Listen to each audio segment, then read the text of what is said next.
If I were to ask you what is the name of the tallest peak in the world, you would most likely tell me Mount Everest.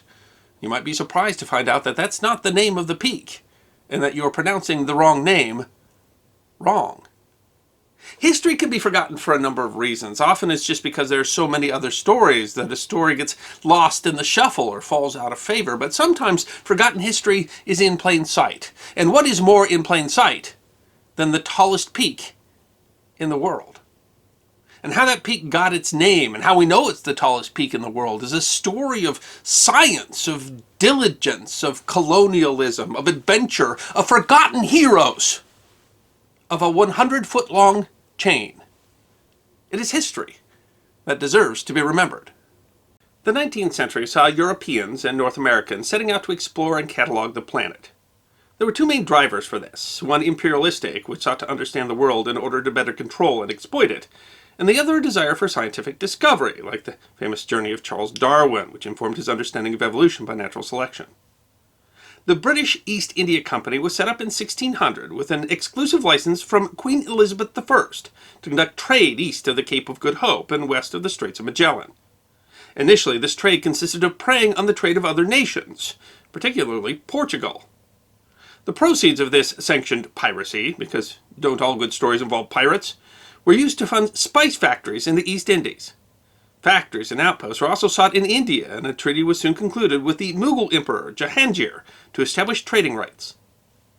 Over time, the East India Company expanded its trading operations in India, and, taking advantage of local political divisions, began to exercise de facto control in many areas. Under their auspices, and in order to better exploit the subcontinent and counter political threats like the French and the Russians, explorers and geographers were sent out to create maps and catalog what they found. The first important geographer was James Rennell, who was employed to produce a detailed map of Bengal at 1 inch to 5 miles. He also mapped the Ganges River of considerable portion of its length. His mapping approach relied upon a perambulator, a wheel of known circumference, which was pushed along to measure distance. A compass served to indicate direction. Although imprecise, the result was a big improvement over previous works. As an aside, James Rennell is also known for inventing the Mountains of Kong to justify a theory as to the origin of the Niger River. The mountains appeared on maps of Africa up until the 20th century. There is no evidence that James thought the mountains were ruled by a primate of gigantic proportions. By 1802, the East India Company controlled large swaths of the Indian Subcontinent. The company felt that even greater effort should be made to understand the resources at their disposal, and so a great mapping survey was begun. A survey so large and expansive that it took 70 years to complete. The Great Trigonometrical Survey of India, as it was called, relied on trigonometry to measure distances based on known positions and angles. At its most basic, the survey engineers measured India with a chain, exactly 100 feet long, which they continually moved across hills, rivers, forests, and any other obstacle. The starting baseline was drawn from the Madras racecourse to the flagpole on the Madras beach. Great care was given to maintain the temperature of the chain so that thermal expansion or contraction would not compromise the measurements. An instrument called a theodolite measured the angles needed to inform the calculation. Many of the markers and towers built to support the survey are still visible today. Although simple in principle, the survey team had to solve new and complex mathematical issues like the impact of the curvature of the Earth on their calculations.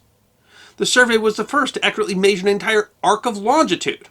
Over this distance, 1 degree of longitude is roughly 100 kilometers in India, the simple geometry of a flat surface can no longer be used as the Earth drops away from any straight line.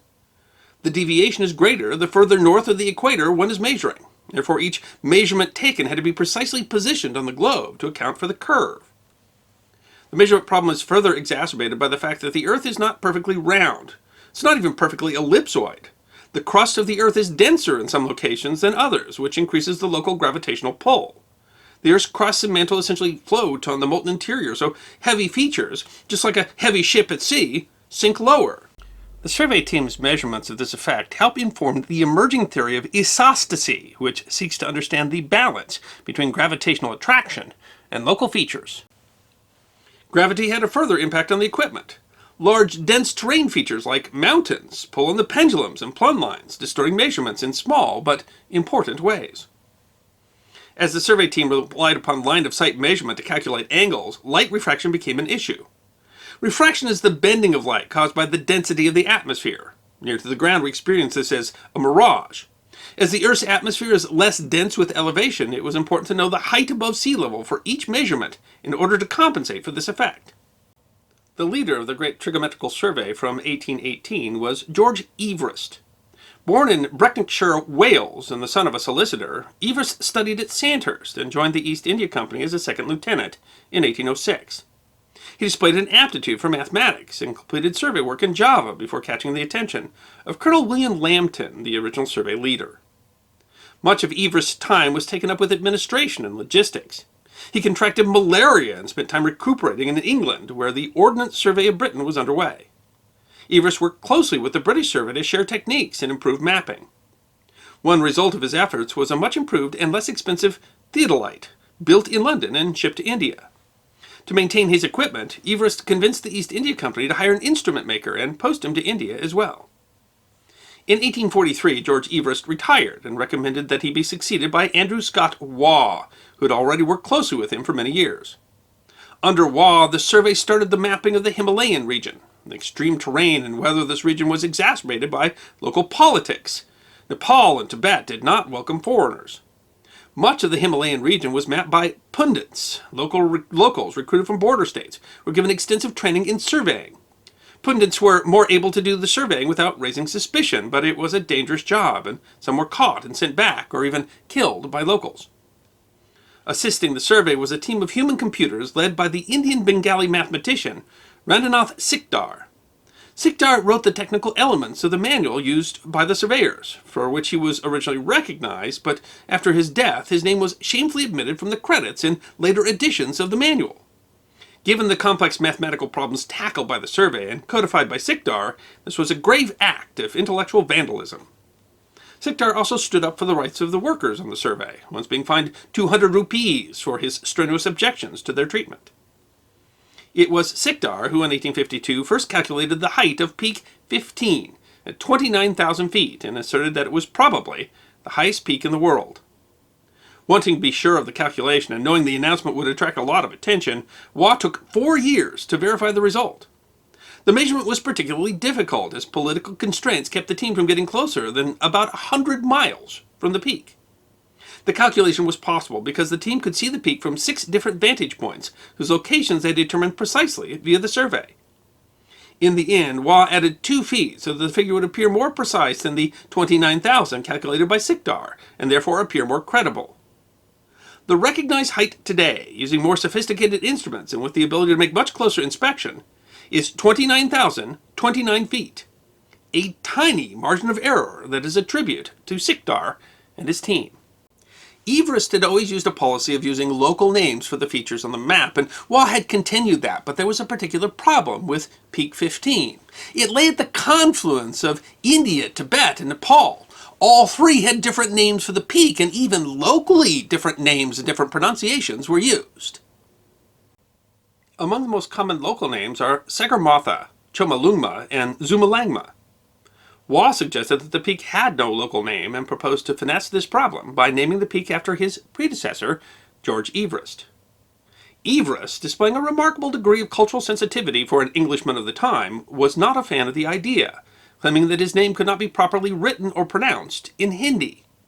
He wrote to the Royal Geographical Society in protest, but in the end they approved the name Everest in 1865. It is not known if Everest ever even actually saw the peak, which now, famously, bears his name. Over time, the pronunciation changed from Everest to Everest. Today, the government of Nepal uses the name Sagarmatha, which they use on the certificate certifying the ascent of the peak. Which names to use for landmarks is still a matter of a great deal of dispute today. In 1947, the U.S. Congress started to appropriate funds to try to standardize those names under the Board of Geographic Names.